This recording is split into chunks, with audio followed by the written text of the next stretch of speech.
बहुत से आत्मार्थियों को शंका हो जाती है कि यार हमने आत्मा समझ के हमने ज़्यादा गलती कर ली कि क्यों क्या नहीं नहीं ऐसी उस अर्थ में नहीं कह रहा, इस अर्थ में कि उस द्वंद्व रहता ना, द्वंद्व की अपेक्षा कह रहे हैं कि भाई उसे संसार के कार्य भी करने होते हैं, घर गृहस्थी भी चलानी होती और मुक्ति की भी याद आती रहती है, तो वहाँ भी हाथ पैर ढीले होते रहते हैं और पूरी तरह मुक्ति में लग नहीं पाता। सो वैसा अंदर में थोड़ा द्वंद्वात्मक जीवन रहता है, तो वो द्वंद्वात्मक जीवन से कभी कभी घबराहट होती। कई लोग तो कहते हैं अपन करें क्या, ना इधर के ना उधर के, ये बहुत रहता है लोगों के दिमाग। लेकिन देखो जिंदगी में कभी भी जब आप कोई निर्णय करने जाते हैं तो द्वंद्व तो खड़ा होता ही होता है। भाई आप एक लड़की की शादी भी करेंगे तो द्वंद्व तो होता ही है, यहाँ करें कि नहीं करें, यहाँ करें कि नहीं करें, ये सब विकल्प है। इससे अच्छा कोई घबरा के कहे कि हम तो भाई साहब लड़की नहीं होती तो बहुत अच्छी रहती।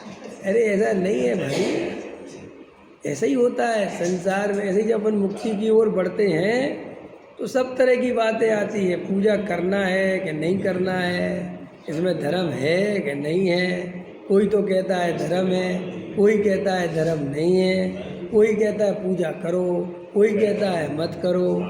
ऐसे आएंगे ना, दो बातें खड़ी हो गई ना भाई। एक आदमी के पास तो एक ही तरफ की बात है कि भाई करो करो करो करो। अब यहाँ आए तो दो बात खड़ी हुई कि ये कहते करो और वो कहते मत करो। ये कहते साहब आत्मा को जानो और वो कहते साहब आत्मा को जानने से क्या होता। अभी द्वंद्व हो रहा है, तो द्वंद्व से घबराना नहीं, ये द्वंद्व में निर्णय करना कि सही क्या है, सत्य क्या है, इसकी खोज करना। कम से कम तुम उस जगह पे आके खड़े तो हुए हो कि जहाँ तुम सत्य के खोजी बन सकते हो, जहाँ तुम्हें ये भाव जग सकता है कि सत्य को खोजना है। बेचारा संसारी जीव तो, मोही जीव तो अपने स्त्री पुत्र कुटुंब परिवार शरीर मकान दुकान दया दान पूजा व्रत इनको ही सत्य मान के बैठा है। उसे इसके अलावा कोई दूसरा सत्य है उसे पता ही नहीं है। उसे तो महाराजों के पीछे दौड़ना, उनकी सेवा करना, भक्ति करना और वहाँ वो भी करना और खूब पैसा भी कमाना, खूब बड़े मकान दुकान बनाना, उसे कोई विकल्प नहीं है। वो तो ये समझता है कि यही सब करने लायक है। उसे कोई ऐसा नहीं लगता कि साहब मैं गलत हूँ कि मैं सही हूँ, क्या करूँ, क्या निश्चय सही है कि व्यवहार सही है, उसे कोई लेना ही देना नहीं है। ये तो निश्चय और व्यवहार का झगड़ा हमारे यहाँ है। निश्चय वालों के यहाँ झगड़ा है निश्चय व्यवहार में, व्यवहार वालों के यहाँ झगड़ा नहीं है, क्योंकि वहाँ निश्चय है ही नहीं। कई लोग सोचते कि अपन निश्चय वाले, वे व्यवहार वाले, ऐसा नहीं है। निश्चय वाले भी अपने ही हैं, व्यवहार वाले भी अपने ही हैं। वे तो बेचारे व्यवहाराभासी हैं। व्यवहाराभासी कहते ही उसे हैं जिसे निश्चय से कोई लेना ही देना नहीं है। समझ में आया कि नहीं आया? अपन को तो निश्चय से भी लेना है और व्यवहार से भी, तो अपन द्वंद्व में है, अपन ज़्यादा परेशान है। तो अपन ज़्यादा परेशान है तो अपने को दिमाग में आता है कि अपन करें क्या। भाई वो आदमी तो मस्त है, उसका तो टेंशन फ्री है, वो तो महाराज के गए पैर दबाए टेंशन फ्री।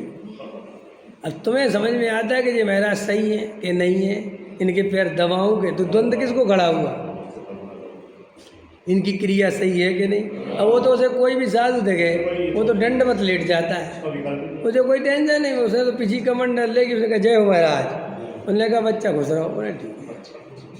समझ में आया गया। अब अपन के साथ बड़ी दिक्कत है, महाराज मिले तो अपन नमस्कार आसानी से कर नहीं सकते। पहले महाराज कैसे हैं, कहाँ से आए, कौन है, इनकी चर्या कैसी है, तो अब अपन को लगता है सबसे ज़्यादा परेशानी अपने ही साथ है।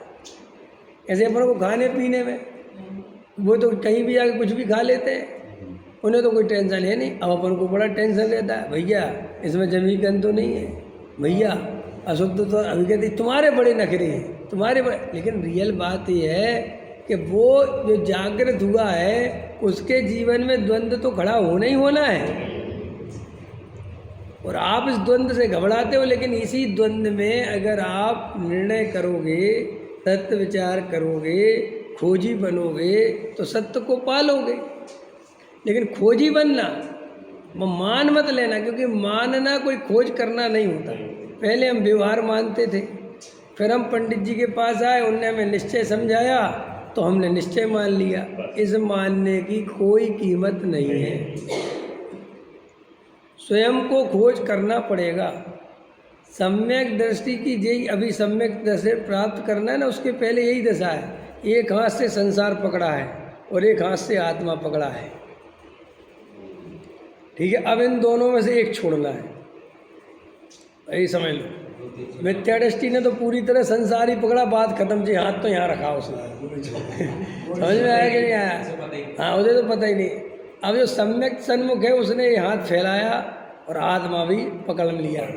अब लेकिन हम इन दोनों में झूला झूल रहा है, इस तरफ जाऊं इस तरफ जाऊं। कभी तो ये डोर खिंचती है और कभी ये खिंचती है। जब ये खिंचती है तो उसको बहुत ऐसा लगता है कि वह हो गया काम, लेकिन इतने में फिर उदय तीव्र होता है तो ये खिंच जाती है। अब ये द्वंद्व है, ऐसे वो है ना, ऐसा वो द्वंद्व है। अब इसी द्वंद्व में एक दिन झटका लग के तुम्हें इस तरफ चले जाना है और फिर यहाँ लौट के नहीं आना है। समझ में आया कि नहीं आया? वह तो काम होएगा। लेकिन तुम क्या कर रहे हो, आचार्य कहते हैं कि जे तुमने आत्मा पकड़ लिया ना, अब तुम ऐसे ही रुक गए। आप समझ गए? वो तो कह रहे कि इधर और इधर, और तुमने क्या किया कि ढीला कर ही नहीं रहा, तुमने सेट ही कर लिया। तुमने कहा अब ये पकड़, नहीं पता।